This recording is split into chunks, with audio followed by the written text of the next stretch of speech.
Margaret Sullivan, a longtime devoted wife and mother, is cast out by her daughter Victoria after her husband Robert's death. Victoria claims the estate. Homeless and insulted, Margaret discovers the real will. She inherits $23 million, and a clause that could make Victoria's $10 million revert. Victoria forged papers and is arrested. Later it's revealed Robert laundered money but was an FBI informant, so Margaret's inheritance is clean. She turns the trauma into power, reclaims her home, helps bring her daughter and son-in-law to justice, launches an elder protection foundation, and rebuilds her life. The house remembered him before I could.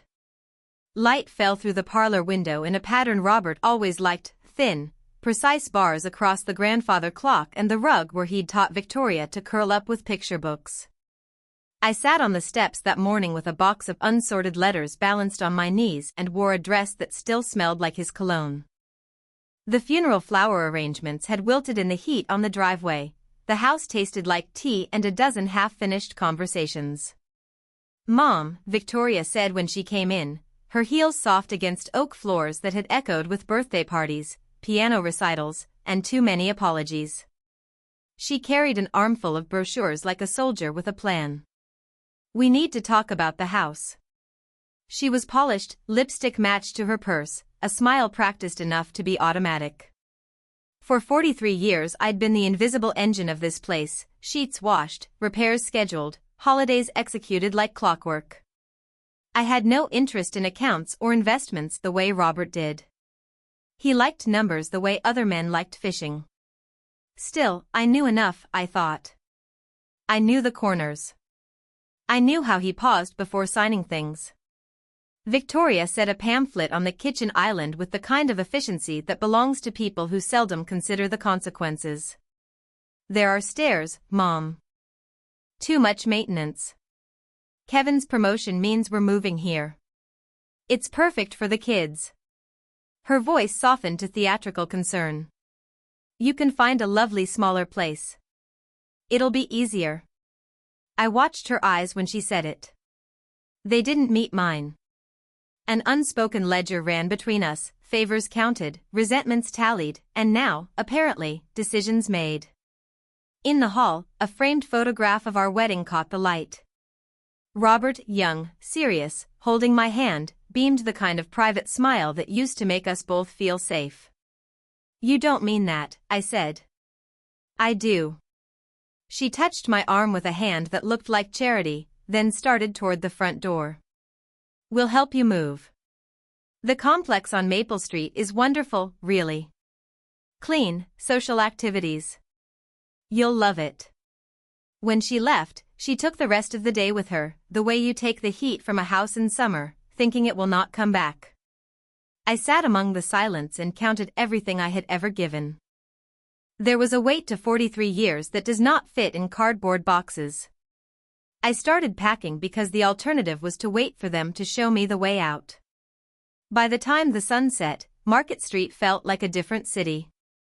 I had 2 suitcases. In the rearview mirror, our house dwindled until it was a rectangle with smoke-streaked windows. I felt less like an exile and more like an expected guest at a banquet for strangers. In the motel room, the cheap lamp buzzed like a fly. I unwrapped a photograph I'd carried in my purse, Robert on our anniversary, holding a small bouquet of wildflowers he'd sneaked home. He'd looked proud then, as if he had secret plans he couldn't tell me. There had been one more secret. He'd always been tidy with paperwork, another of his private comforts. I remembered a locked drawer in his study, the one I had never opened. I wondered, as my hands trembled, if grief had made me complacent or if the thing I needed most was hidden in his habit of ordering, of keeping records. For the first time since his funeral, I felt something that wasn't only hurt, an ember of suspicion. People don't move into someone else's house the day after a funeral without a map. People don't suggest affordable solutions to the very person who built the place with her hands. Sleep came for an hour and then fled. In the thin blue light of morning I opened my eyes and found the same image, the house, the photograph, the locked drawer. When you spend 43 years inside a life, you learn the sound of its secrets. I decided I would learn mine. Harrison Fitzgerald's office smelled of old paper and civility. He had the kind of face that calmed you, wire frames and a patient, habitual frown, and when his secretary announced me he rose from behind a mountain of folders like someone who governs small nations in neat piles. "Margaret," he said, offering a hand. "We must have been so worried." I told him what had happened, the funeral, the helpful brochures, the polite shove toward Maple Street, the $200 in cash like a tip. He listened with those small adjustments of head and mouth lawyers use to catalog where fact ends and fiction begins. Then he reached into a file drawer and produced a sealed envelope with my name on it. Robert had given him a stack and asked, years ago, that they be opened if anything unexpected happened. "You weren't at the reading," Harrison said, missing nothing. I hadn't been. Victoria had said I was too distraught and that she'd handle everything. The word handle tasted like iron in my mouth. Harrison slit the envelope with a letter opener that seemed medieval and read the will aloud. Each sentence landed with the sound of a bell. "The house at 847, Oakwood Drive, furnishings included, left to Margaret and Sullivan. 70% of financial assets to Margaret, $23 million. To Victoria, $10 million in trust, contingent on her treatment of her mother." I felt the world tilt. It was an old-fashioned kind of vindication, but one I had not sought. "Contingent," Harrison repeated. "If she mistreats you, those funds revert." The lawyer's fingers tightened around the paper. "There's more," he said, and his voice turned practical. "If what you were shown was a different document, that's likely a forgery." The word forgery felt like a blow from my own hand. Victoria had a way of speaking for other people, Dad, me, anyone who couldn't walk fast enough to get away. I pictured her at the kitchen table, signature practiced like a flourish. I saw Kevin hauling an expensive briefcase into our house. They'd been efficient in ways I'd always admired from the outside, descending on my grief with manners and agendas. Harrison called Detective Rodriguez, who came with the flat calm of someone who sees human drama every Tuesday and files it away by Friday. The forged will they found, if it existed, would be a puzzle of typeface and ink. "This wasn't an amateur job," she said, flipping through papers with a thumb that read paper as others read faces. "We're looking at professional work, someone who knows legal formatting and had access to a lawyer's stationery." While they mobilized, something else crept at the perimeter of my satisfaction, memory. Vague things, a locked drawer, a key Robert always kept in his jacket pocket, a drawer labeled Fitzgerald in his desk. I had always trusted him with the details. That trust had always been a soft place. Now the same furniture held surprising mechanisms. Harrison and Rodriguez moved with quiet efficiency, calls, freezes, the hum of computers. Within hours, accounts that Victoria had believed her own began to decline like the edges of a carved mask. Her credit lines froze, transfers stalled. A knock of irony came with Detective Rodriguez's phone light blinking like a lighthouse. Someone had reported irregularities tied to Kevin's firm. "He has a history," she said. "We'll be talking to him." That night I sat in the study where Robert had once balanced ledgers at a desk he'd sanded himself. It felt wrong and right at once to sit in his chair and not be invisible. The house hummed with memory, the kettle that always clicked when Robert checked the time, the place where Victoria used to hide behind curtains to eavesdrop on adult conversations. I took a breath and, as if answering an old habit, opened the locked drawer. Inside were neat stacks of envelopes, each labeled with a year, each wrapped in his careful handwriting. There was also an old leather notebook with stamped pages. In the margin of one entry, I found a phrase that stopped my breath, informant, secure. The word made the room tilt. Robert's handwriting looped, steady and intimate. I had thought my husband's greatest secrets were small, preferences, grudges, a private sense of humor. I had not expected the ledger to be a map into another life entirely. When you peel back decades, the first layer is always the least surprising. But its edges lead to darker places. I felt the caution of someone holding a lantern near a cliff. Some part of me was proud, insolent, not yet broken. I would find the truth. I would not be shuffled off the stage of my own life. The audio was a small thing, grainy, the sort of home recording you keep to preserve a voice, but when Robert started speaking from the tiny speaker on Harrison's desk, there was no way to pretend. He spoke carefully, the way he always did when he wanted something to be understood and unarguable. "If you're listening, Margaret," his voice said, a temporal bridge from a past I'd been too hurt to visit, "it means I could not trust my daughter with what I had. I love Victoria, but I have seen how she measures the world by what she can take. If this ever becomes an issue, play this. I worked with Fitzgerald. The money has complicated origins, but legally you are to own it. Protect yourself, Margaret." The recording was clinical and intimate at once, an admission of fear, and a last act of guardianship. I felt my knees go soft. Robert had been meticulous about his legal affairs for years. He had been tidy in ways I thought were trivial. But why guard against his own child? Why prepare a contingency that forced him to say, in a voice that would haunt us, what most couples leave unsaid? Victoria's calls intensified. She told Harrison she was confused, then angry, then finally belligerent. The police traced the forged will to a printing house Kevin's firm had used for prospectuses. Kevin's efficiency had a footprint, account numbers, a courier receipt, a friend who liked to lend a hand. The evidence built like a legal staircase. Victoria's performance, shock, hurt, betrayal, fell in unpredictable waves. At times she seemed utterly convinced of her own narrative, that her mother was so fragile she needed to be handled. Detective Rodriguez found fingerprints on the fake document that matched a glove Kevin had used at his office. A clerk recalled a rushed order on the day after the funeral. Small things stitch larger pictures. At 8:30 p.m. the same evening, Harrison's office received a recorded message from the bank.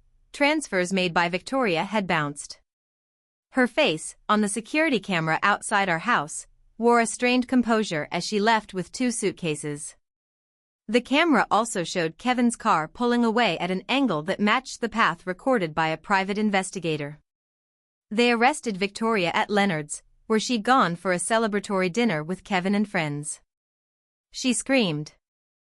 She slung the classic set of lines, "You don't understand" and "You're ruining families," the script of denial that people who have never been hungry for consequences recite. Kevin was arrested the next morning at his office. The briefcase he carried held documents that matched the font and seals found on the forged will. It was almost theatrical how quickly their world unraveled. It felt almost too tidy. That should have been the end of the story, the moral ledger balancing. But while investigators examined Kevin's records, another layer appeared: strange payments, invoices that led to companies with no physical addresses and to dates that did not match contracts. Carol Chin, the private investigator Harrison recommended, called me at midnight with a voice like a wrecking ball. "Mrs. Sullivan," she said, "this isn't just fraud. There's a pattern of money movement here that won't look pretty." Her next words punched through the temporary calm. "Your husband's firm, consulting contracts, payments that don't line up, these are classic markers of money laundering." My life had been a house on a slow tilt. For weeks the floor had sagged but held. Now the joists gave. The ledger of my marriage began to unspool. Was the inheritance dirted by crime? Had Robert been a man who traded in both love and lawlessness? The discovery was worse than betrayal. It threatened to make me complicit by proximity. Midnight felt like a knife. I sat in Robert's study and spread documents like tarot cards, each invoice a reading, each shell corporation another omen. If his money was tainted, then the courts might seize it. If the funds were proceeds of crime, anyone who benefited could be implicated. My first, bitter thought was for Victoria. Her threats about exposing his business were suddenly weapons that could work. Yet the ledger also had other notes, contacts, names, a shorthand entry with an agency acronym I didn't recognize until Carol said it out loud: FBI. Robert's neat handwriting, suddenly less plain than it had seemed for years, held a parenthetical: cooperator, case ongoing. The notation shifted the entire landscape. It was not just money and family. It was a long, dangerous game where my husband had been playing double agent. The twist left me dizzy. I realized then that justice would not be simple and that revenge could lead to ruin if handled without care. There were forces beyond Courthouse Inc. now, federal investigations, crime families, and the idea that my husband's secret life might make me safer or put me in harm's way. The truth, I understood, would be messy, expensive, and existential. And yet, beneath the vertigo of new revelations, some small, stubborn thing grew, the sense that I was finally awake. Building a case is like building a house in a storm. You make foundations as the wind throws bricks and the rain tries to erase your lines. Detective Rodriguez and Carol Chen worked with a rhythm that was almost musical. Rodriguez followed legal threads, fingerprints, server logs, bank transfers, while Carol mapped the social geometry, who phoned whom, whose calendar events lined up, the times the courier left the printing house. Harrison coordinated, legal and precise, his voice a taut wire that connected facts into motion. When Victoria's phone went silent in the lockup, she tried to stitch words together through a lawyer. The Hayes family, predictably, rolled out a strategy, negotiate, threaten to leak potentially embarrassing details about Robert, and frighten me into a settlement. Eleanor Hayes, Kevin's mother, arrived in full opulence, pearls, perfume, the diorama of a life where money fixed everything. She made an offer, $5 million to keep Kevin out of prison and to make the whole thing disappear. It was a sum that glittered and tasted like betrayal. $5 million for the quiet of complicity. Eleanor's voice had the poison of entitlement. You have to be practical, Margaret. These are people's lives. Practicality, when expressed like that, often meant someone else paid the moral price. I pictured Kevin's briefcase, the invoices, the courier receipts, and the ghostly trail that led to accounts no human should trust. But there was a counterweight, the recording of Robert's voice and a cache of notes labeled with agency contacts. The presence of the FBI shifted leverage. Agent Sarah Martinez arrived like gravity, calm, composed, with questions and an appetite for truth. We can seize proceeds if they're connected to crime, she said, but there's also the matter of cooperation. If your husband was an informant, things are complicated. Dangerous, sometimes. They took me through hypotheticals with the bluntness of people who had seen collateral damage. What if the Torino family gets wind of investigations? What if people who benefited from Robert's work are furious? Agent Martinez's eyes held concern that was professional, not theatrical. We can protect you, she said, but we need full cooperation. If Victoria and Kevin think they can use exposure as leverage, we have to cut off that path. When Victoria returned to the porch, bail somehow posted and mascara drying on her cheeks, she begged. She rehearsed every rhetorical tactic she'd perfected: guilt, nostalgia, fear of grandchildren. It was almost pitiful to watch the smallness of a woman who had believed she could take the world because she had been taught someone else would pick up the tab. Think about the kids, she said. Think about what this will do to their father's job. I understood, in that porch light, that my decision would not just be a legal one. It would be a moral declaration. Eleanor Hayes' offer glittered, Agent Martinez's caution glinted like steel. Meanwhile, in the study, I turned over Robert's files and found an entry that changed the calculus entirely. Annotations of payments matched against dates when he'd met with an FBI contact. The ledger suggested he had, indeed, been working for the Bureau, a risky path that kept dangerous people closer than they should be. The Hayes family's strategy had teeth. They threatened to leak the dirt on Robert, real or fabricated, hoping to muddy the waters and create doubt. Harrison advised caution. Agent Martinez recommended a plan: to use our position, present the full story to the FBI, provide proof of fraud, and let federal resources handle the complex web of criminal proceeds versus cooperation. It played out like a game of high chess. The Hayeses moved threats, we moved facts. They offered money, we offered testimony. When Kevin's lawyer hinted that he could make a deal by exposing Robert's operations, I felt the old panic clench my chest. It was not just my bank account on the line, it was Robert's name, the memory of a man who loved us in a kind of awkward, complicated way. I thought of our wedding picture and the way he'd looked at me when he thought no one watched. And then the choice hardened, to accept a quiet payout and bury all consequences, or to let the truth run its cruel, necessary course. If I accepted the Hayes money, I could buy back privacy. If I refused, I could risk a public unspooling of everything Robert had been. But I'd spend 43 years being polite to people who chalked me up to decorative labor. It felt, suddenly, like a final, private hour in which the shape of what I would become was decided. I walked to the window and watched my garden. The trees I had pruned the year Victoria turned 5 whispered in the wind. I thought of the grandchildren playing under their shade. My decision came not from a hunger for vengeance but from a decision to keep certain truths from being used as weapons. I picked up the phone. They arrived with badges and calm, like the sea returning to a shattered shore. The arrest was not a spectacle orchestrated for me, it was the legal consequence of evidence lined up with patient hands. Kevin reached for his briefcase the way men reach for the last rung of a ladder, automatic, hopeful, but the ladder had been removed. Agents moved with choreographed precision. Victoria's plea splintered into sobs and then into the raw, small sounds of someone who had exhausted performance. The handcuffs clicked a soft, final rhythm. When the agents read the charges, conspiracy to commit wire fraud, elder abuse, attempted extortion, Victoria's face folded in a way I had never seen, not rage now, not calculation, but something like astonishment. It is an astonishing thing for a person who thinks the world owes her to find the rules don't bend for her. Kevin tried to bluff, tried to argue about intentions and pressure, but documentation has the bluntness of a hammer. That night the house felt like an instrument that had been tuned back into pitch.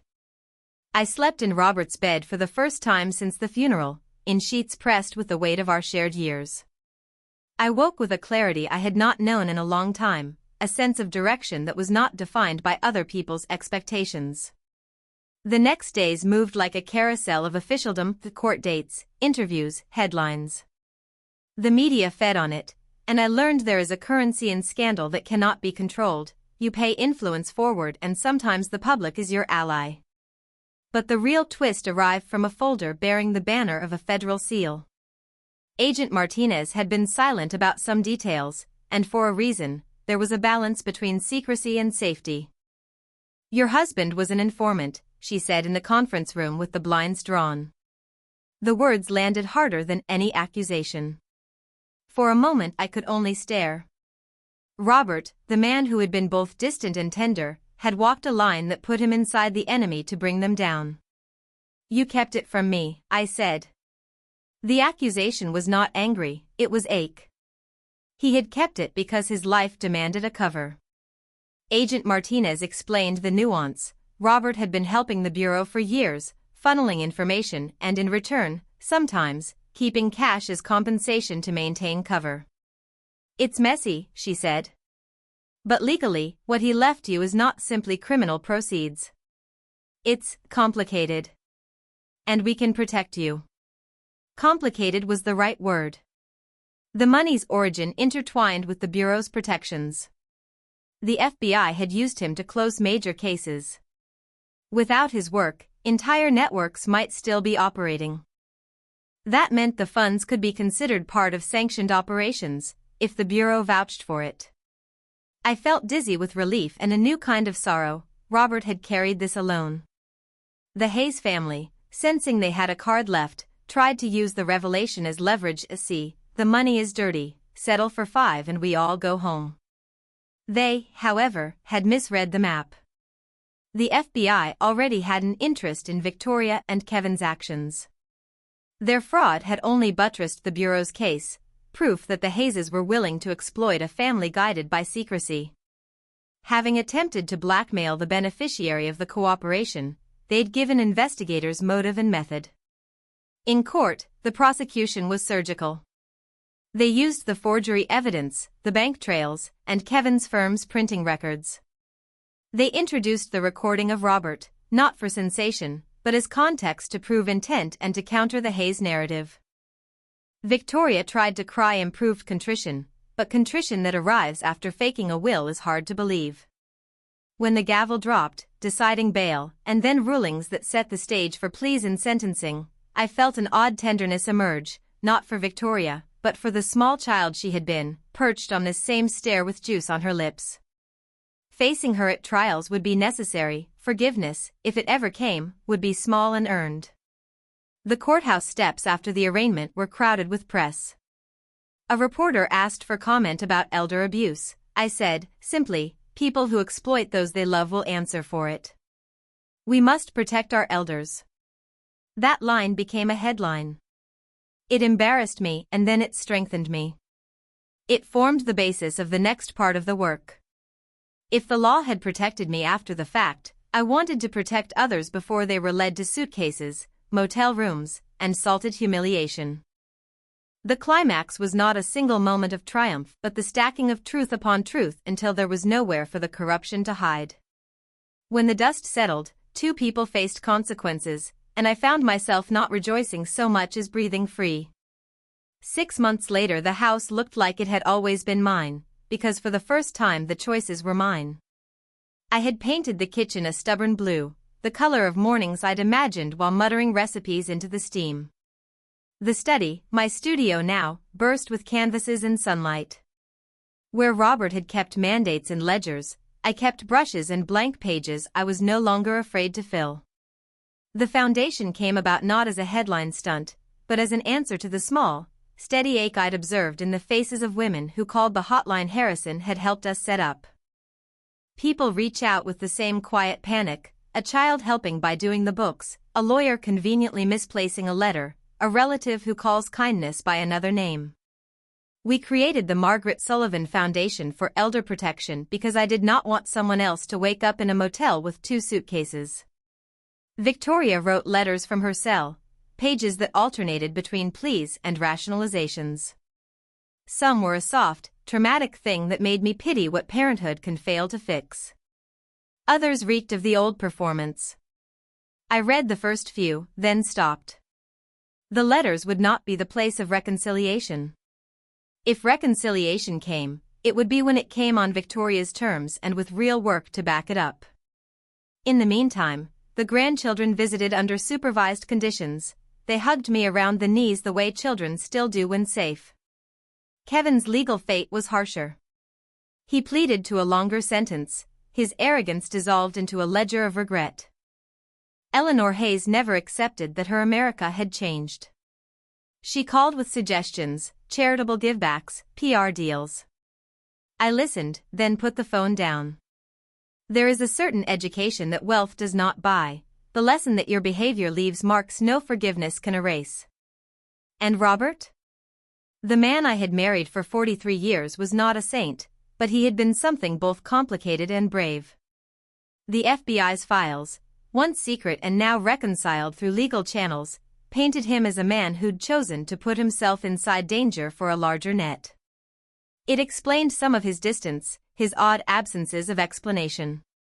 It did not erase the quiet cruelties that come when one partner carries dangerous knowledge alone. But it did explain why he left me not only a house and accounts but a contingency plan and a voice on a tiny recording, prepared for the day the worst of human nature revealed itself in someone I'd loved. On the terrace, with a cup of coffee, I looked at a self-portrait I'd painted, a woman in sunlight, face relaxed and leveled toward the day. The hair was a little shorter than mine now, the jaw steadier. In the painting she was both vulnerable and solid, the way the oak in our yard kept throwing new leaves even after a harsh storm. People asked if I regretted pressing charges, if the public humiliation had been necessary. I answered with the truth. I would have had to live with the knowledge that I let them take my life because I valued peace over justice. I couldn't do that. The documentary crew called to schedule a shoot. A lawyer asked if I wanted to pursue additional charges. The Foundation's board drafted its first legislative proposal. Life, weirdly, had become a series of choices I made deliberately. On the mantel, next to Robert's framed photograph, I placed a new picture, one of a small rowboat that had carried us on our honeymoon. It felt like replacing the old narrative with a new one, one where I am not simply a vessel for others' stories. If Victoria ever sought me out again, it would be with more than paper apologies. Words would need deeds behind them. For now I would keep mornings and paintings and the foundation. I would keep the house. There is a fierce sort of mercy in tending your own life so thoroughly that there is nothing left for others to take. If revenge is a dish, then my meal was not a bitter sip but the steady construction of a life that belonged to me, and a warning, soft and clear, to anyone who thought they could strip a person of everything and expect them to fold.